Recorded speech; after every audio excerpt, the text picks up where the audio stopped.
Assalamualaikum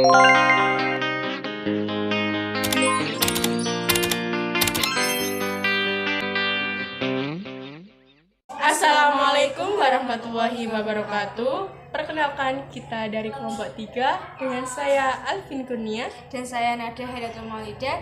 Di sini kami akan mempresentasikan sikap Islam terhadap pemikiran dan peradaban. Di sini saya akan menjelaskan tentang sikap Islam terhadap pemikiran dan peradaban. Sejak 14 abad yang lalu, Al-Quran ini menegaskan bahwa Islam adalah ajaran universal atau yang kita tahu adalah meluas. Yang misi kebenarannya ini melampaui batas-batas seperti suku, etnis, bangsa, dan berbahasa. Secara historiogis dan sosiologis, pada abad baru sekarang ini umat Islam sadar bahwa Islam ini memasuki panggung dakwah yang berskala global atau yang besar lah, yang disebabkan oleh revolusi teknologi, transportasi, informatika, secara komunikasi. Ada yang tahu nggak revolusi teknologi itu apa? Revolusi teknologi itu adalah perubahan sosial secara drastis dalam struktur-struktur penting yang terjadi secara relatif cepat. Dan secara teologi dan historis, kesadaran dan panggilan untuk berdakwah ini sudah terjadi sejak zaman dahulu, pada zaman Nabi Muhammad SAW sampai dengan abad pertengahan kepemimpinan umat Islam untuk memajukan peradaban umat manusia tidak bisa dilupakan sejarahnya. Terdapat faktor-faktor objektif yang bisa kita kaji secara ilmiah, dan faktor-faktor historis empiris inilah yang menjadi agenda umat Islam untuk mengkaji dalam rangka-rangka mengangkat kembali citra dan peran Islam di dunia ini. Dan secara garis besarnya ini, sikap Islam terhadap peradaban dan pemikiran itu mempunyai 3 perjalanan sejarah. Yang pertama yaitu mengembangkan unsur-unsur peradaban dan pemikiran yang mendukung misinya. Contohnya kesenian wayang kulit di daerah.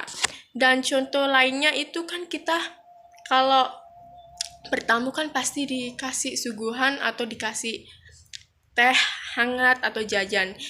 Yang kedua adalah menolak peradaban dan pemikiran yang bertentangan dengan misinya sebagai pemulia ras manusia.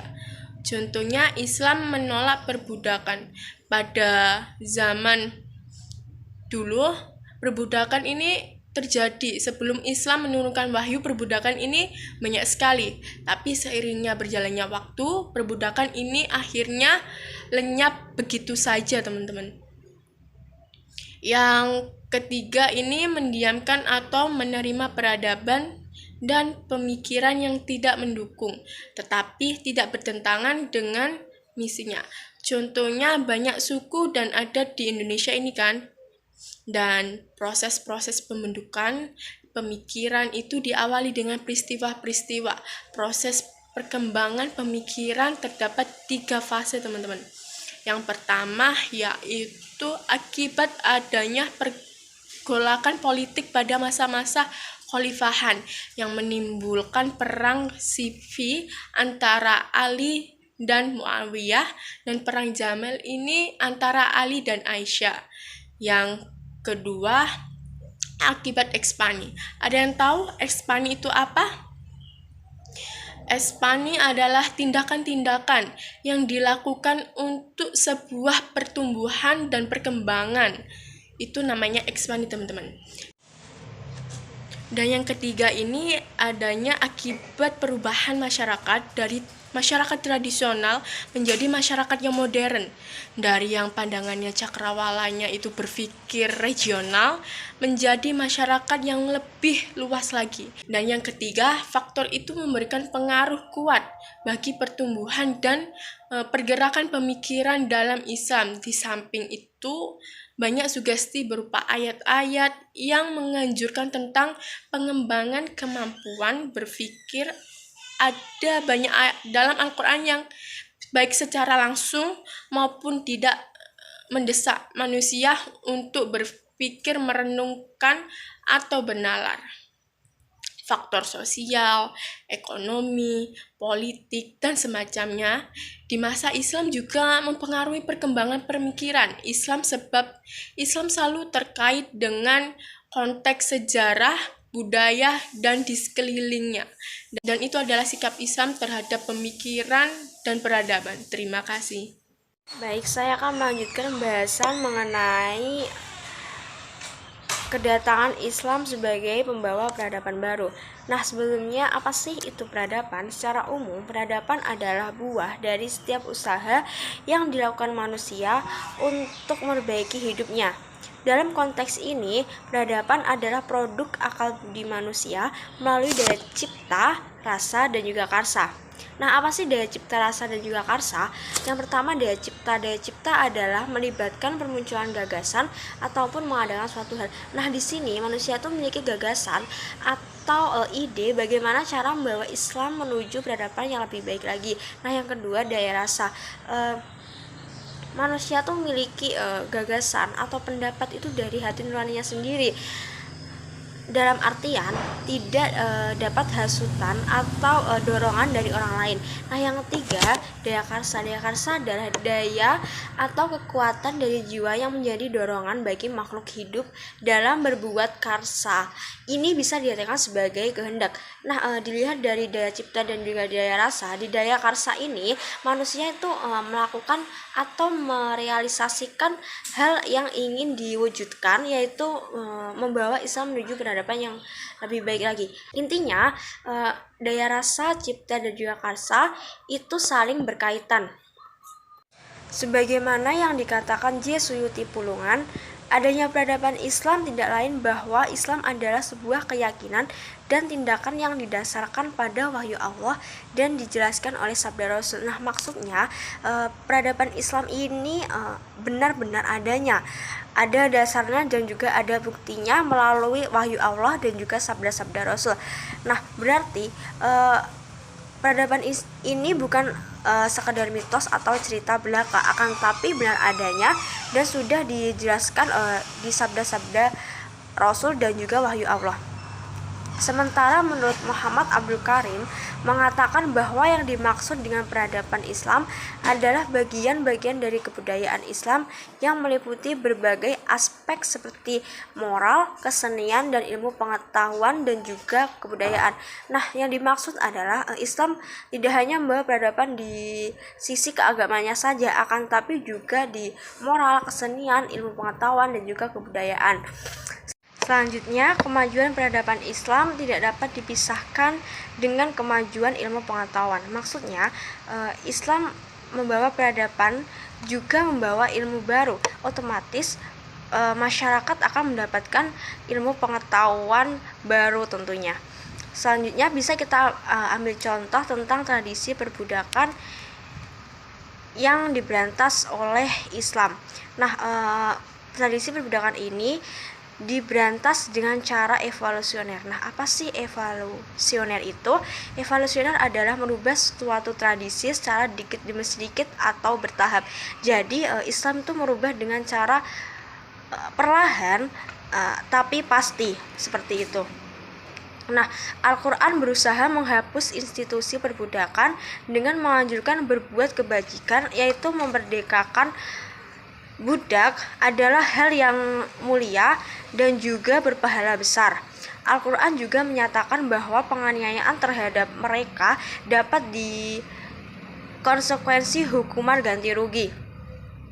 Nah, pada masa awal dakwah Nabi di Mekah, Abu Bakar mengeluarkan sejumlah harta kekayaannya untuk membebaskan budak yang memeluk Islam. Nah, di sini bisa kita lihat bahwa Abu Bakar itu memberikan contoh kepada masyarakat Arab bahwa perbudakan adalah suatu hal yang menyimpang karena tidak memanusiakan manusia.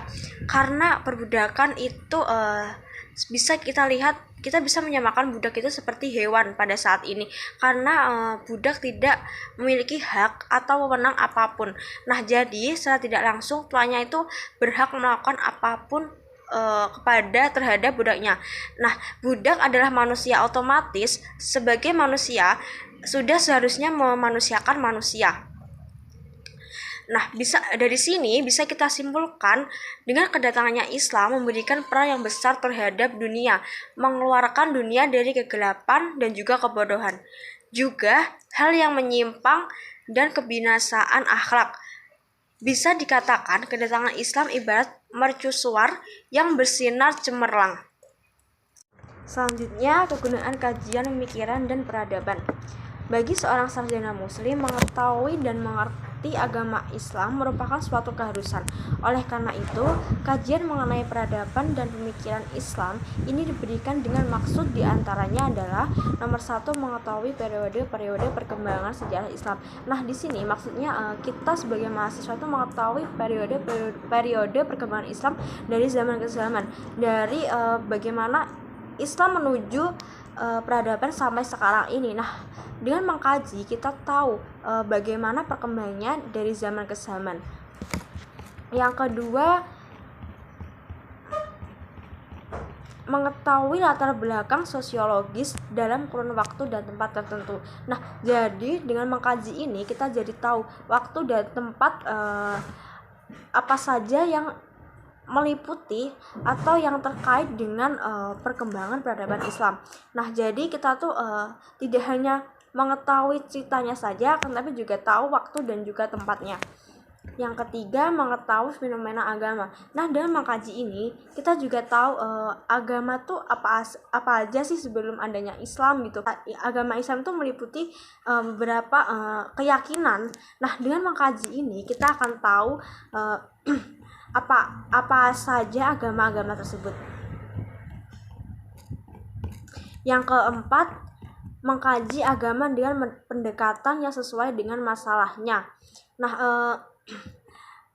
yang dimaksud adalah mengkaji unsur-unsur batin yang terdapat di dalam pengalaman keagamaan. Jadi kita tuh tahu agama dengan pendekatannya yang sesuai. Jadi kita tuh tidak memahami agama itu tanpa adanya bukti atau hanya sekedar tahu saja. Yang kelima, menemukan segala macam kategori tipe keagamaan, misalnya tentang mitos, teologi, bentuk kepribadatan, upacara dan juga kepemimpinan dan kekuasaan. Nah, dengan mengkaji ini jadi kita tuh tahu yang mitos tuh apa saja, yang benar-benar terjadi itu yang mana saja, seperti itu. Nah, lebih jauh dari ini, tujuan pengajaran ini tidak lepas dari konteks tujuan utama yang lebih berskala besar, yaitu dalam rangka mencari rumusan kemaslahatan manusia. Artinya, dari sini bagaimana dapat mendatangkan manfaat dan menolak kemudaratan dan kerusakan manusia. Sekian dari kami. Apabila ada kesalahan perbuatan atau tutur kata yang kurang berkenan, mohon maaf. Wassalamualaikum warahmatullahi wabarakatuh.